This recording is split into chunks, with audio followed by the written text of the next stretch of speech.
Hey guys, it is Flossie and Nikki, your hosts at the Assumption Effect. Today we are going to talk about something pretty interesting that we do here from time to time, and that has to do with over analyzing that we often or sometimes do when manifesting or, looking for problems, looking for solutions, and how that can impact your manifestation.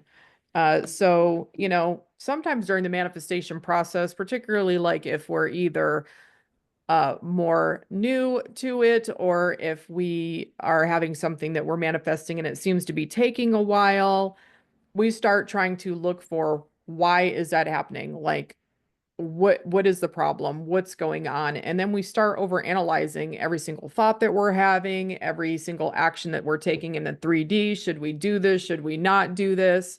We keep trying to figure out like, do we have some sort of block, which by the way, I don't fully subscribe to, but that's just me. Um, we're just doing things that start to not serve us.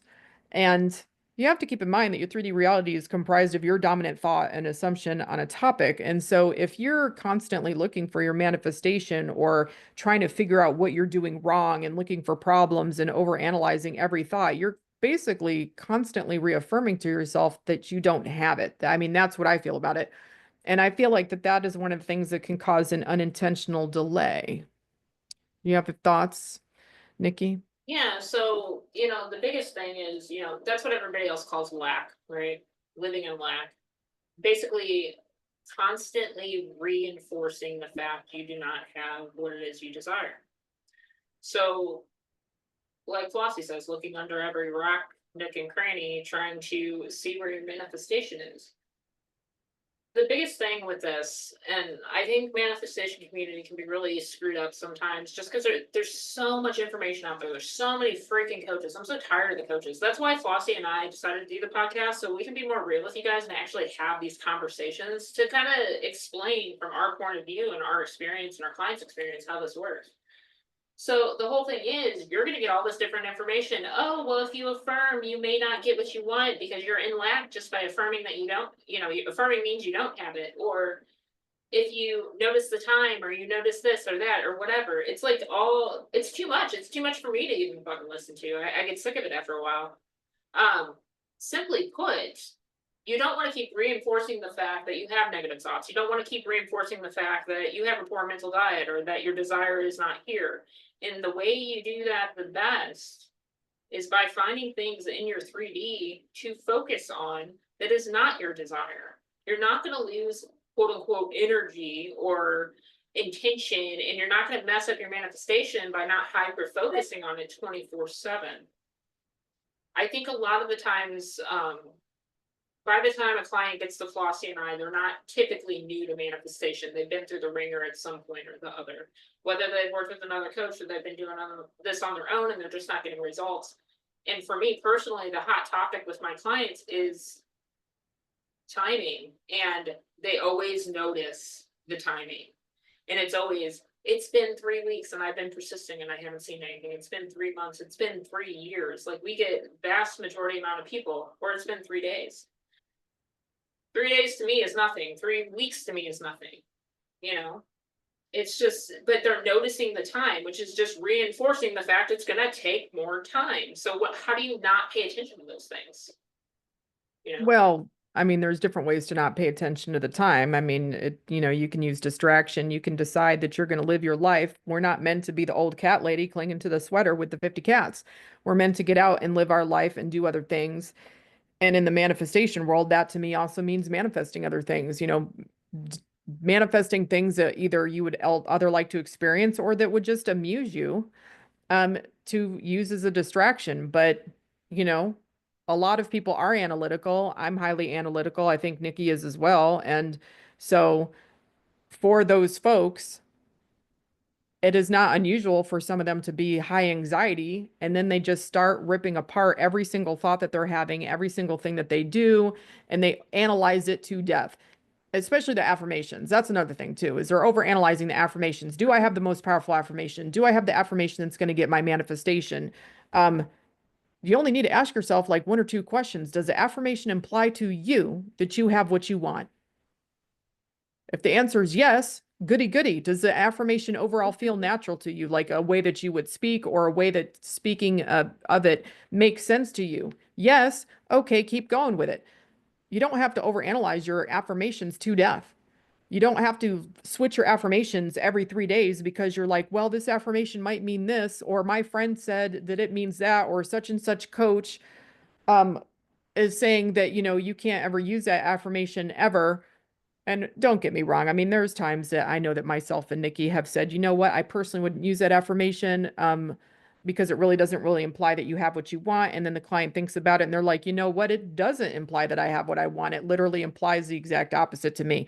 And so maybe they don't use it, but at the same time, you don't have to overanalyze every single thing that you think and do and say to death. Right. I mean, I get people that focus on negative thoughts. Now, of course, we do want to be mindful of our mental diet, right?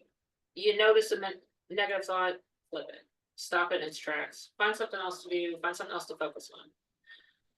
But there are people out there that, and I was guilty of this in the past, so I'm not going to sit here and harp on these people, but you can have a negative thought, and then you're like, oh no, I'm having negative thoughts.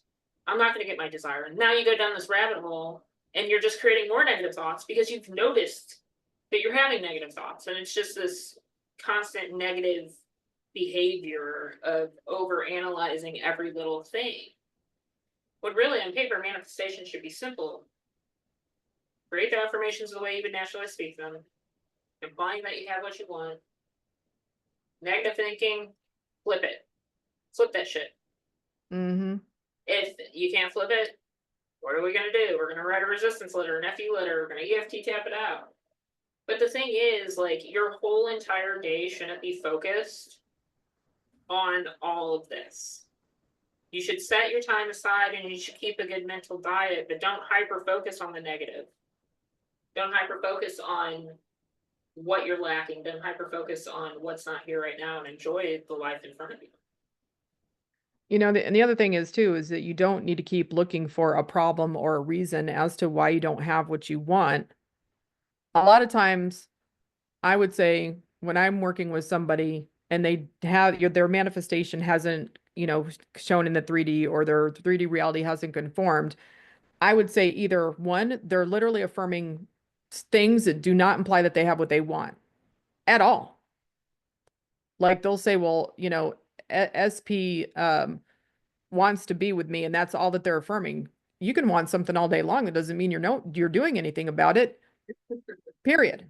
Right. Or they want a relationship and they just affirm SP and I have fun together, but they're in a situationship. Well, you're just reaffirming to yourself that you and SP are homies. Okay. There's nothing in that that implies that you're actually like together. And even to them, when I say that, they're like, oh, yeah, that's right. I mean, I'm just thinking of us having fun hanging out, not being in a relationship. And so a lot of times it's the affirmation or it's literally their mental diet and them looking under every rock for it. Those type of things. It's not they needing to find the 50 blocks that the coach over, yonder says that they must have, and that's why they're not getting their manifestation. You don't have to go digging for every problem that could possibly exist. But You here's don't the, have to go searching for it. and the other thing is, how are you acting in your 3D? Are you playing the victim to your friends, to your family? Are you constantly reinforcing these negative thoughts? Are you constantly bitching and complaining about everything? Whether it's your job, your boss, your money, your life in general, your car. Like, I notice, and it took me a minute to really notice I was living in a constant perpetual victim mentality. But it's like I would even sarcastically joke a lot about how shitty my life was. Like, and I still do. It's a different mindset. Like I'll post these memes like everything's on fire, but I'm fine, and it's Everything's funny on now. fire. But it's funny, but it's all in context. How do you take that? It's like, do you look at that and you really think, oh shit, that's my life? I'm gonna post it because that relates so hard to me. Like, no, you don't want to keep reinforcing all this negativity and bringing it up to your friends and family. You don't want to call your best friend and be like, oh my God, my boss is such a jerk. I'm worried I'm going to get fired. They're never going to give me a fucking raise. There's a goddess employee there that, they overlook me for her and all this other bullshit. Like that's not stuff you want to reinforce. So it's not just your mental diet, it's the things you are saying and repeating to other people too. It's the way you present yourself. Can you watch, listen to, and enjoy negative and sarcastic things? Absolutely, but it's all in context. How do you take it? How do you relate to it? And it's really about not just changing your mindset, but your behavior patterns in general and how you see yourself. You can't be in this constant victim mentality. And I mean, I think that that is a lot of what you're saying right there, is that victim mentality seems to perpetuate the overanalyzation and looking for problems and all of those sorts of things. It almost seems to be like a hamster wheel cycle sometimes that I think people get stuck in, is that they feel like they're in victim mentality and then they start over analyzing everything they do. And then they think they're discovering a problem, which isn't something that's really a problem. It's just either they're assigning the meaning that that is the problem, or they've heard some whack job coach who like just crawled out of, the rock over yonder, who's like known about manifestation for 3 minutes and thinks they can teach it. The ones that are like telling you that someone may have to that you might have to lose someone in your 3D in order to get an SP, those fools. So they'll say something stupid, and then these people like cling to it like static cling, like the sock on the t-shirt, and they You know just why don't they want to do let it it, go. but you know why they do it. Because they are going to put those people in victim mentality because they make more money. If people are fearful and they're scared, they're making those dollar bills, yo, because they need all the answers from that person. That person just scared them. It's a fear tactic to buy coaching, and that's what it is. We are real when it comes to coaching. You don't need to fucking buy coaching. We're here as your we're going to pump you up. We're here as your cheerleaders. We're here as your support system. We're not here to spread fear and limiting beliefs and bullshit. We're going to tell you, hey, this, we listen to your circumstances and that's what it is. And this is what you should do. This is my advice to you. And, we have a conversation with you. We don't sit there and fuel the fear and say, oh my God, if you do, what those people do too? Because a lot of my clients come back, they work those kind of, they do spells afterwards, or you need to do this, or you need to cleanse your house, or buy these certain products. Like, fuck you, dude. I So, recently worked with somebody who literally spent, they told me the equivalent of probably like 25,000 American dollars on spellcasters who were supposedly like telling them all these things about their situation and how if they didn't do XYZ, like they wouldn't ever have their manifestation, and like they were gonna bring like all this bad karma and how it was gonna impact their family, and like, it was just, it was stuff that like I think the average person would probably get freaked out to a certain extent to hear, but like let's help you guys right now who are listening to this, who might have been told some flippity flop like that. It only exists in your 3D reality if you have the dominant thought that it does. If you don't think that that weird whack ass stuff works in your 3D reality, guess what? It's not gonna. Don't give your power away to someone else. You're the operant power of your reality. You can literally be, do, have anything that you want. Don't give your power to some con artist who's like telling you ridiculousness lies in order to make you fearful so that they can extract money from you, that they're going to do XYZ to you, your family, your SP, or whatever. Because you know what? They can't do those things if your assumption is that they can't. They only can if you think that they can. They cannot. right. Oh, and word of advice, if you have been scammed by those people, manifest your money back. Period. Do some revision. Do some revision and revise that you ever talk to those assholes that you said, no, thank you. Thank you. Not in my reality. Bye, Felicia. Psych. Fuck that shit. Psych. My money, psych, bitches, psych. That's me taking the money back. For those of you who are just listening, imagine me just reaching over and snatching my dollar bills right out of somebody's hand. Psych. um, so, the basis is don't hyper focus. Don't live in this perpetual victim mentality, and don't fake it. Actually do the work to change your mindset. Faking it's only going to get you what you want, and then you're going to go right back to that victim mentality. I think we need to make a video about that specifically, the just a group of individuals that think that they should never have to affirm, and that like it should just show up, but then wondering why it's not showing up when they've done nothing to change any of their dominant thoughts on a topic. Just saying. Or it does show up and then it gets ripped back away and they don't know why. Hmm. Because we've had that happen too. We've had people come to us with that. I'm guilty of it myself. I faked it till I made it the first time I manifested my SP back. It only lasted about 30 days, and I realized I was going right back to my old story, right back to victim mentality, right back to constant anxiety. It was hell. I was actually almost relieved when we broke up again because I felt so shitty internally. Because I was constantly over analyzing and thinking every move I made, every thought I had. Because I'm like, oh my god, we're gonna break up because I had thought about breaking up, and guess what happened? I overanalyzed it. And that's exactly what happened. We broke up again. But, and that's the moral of this whole thing. Like, stop over analyzing, stop overthinking. And that's easier said than done. I know. I know. We've all lived through something like that. But be mindful. And if you screw up, that's fine. You can always come back from it. If you spiraled or you had a lot of intrusive thoughts and you're hyper focused, that's fine. You became aware of it and you're not going to do it next time. And that's the most important part. It's a change in behavior, and it's a learned behavior that can be instant, but sometimes it might take you a little bit to get the swing of it. No, I agree. You just gotta, manifestation is a lifestyle. You cannot not manifest. You're always manifesting.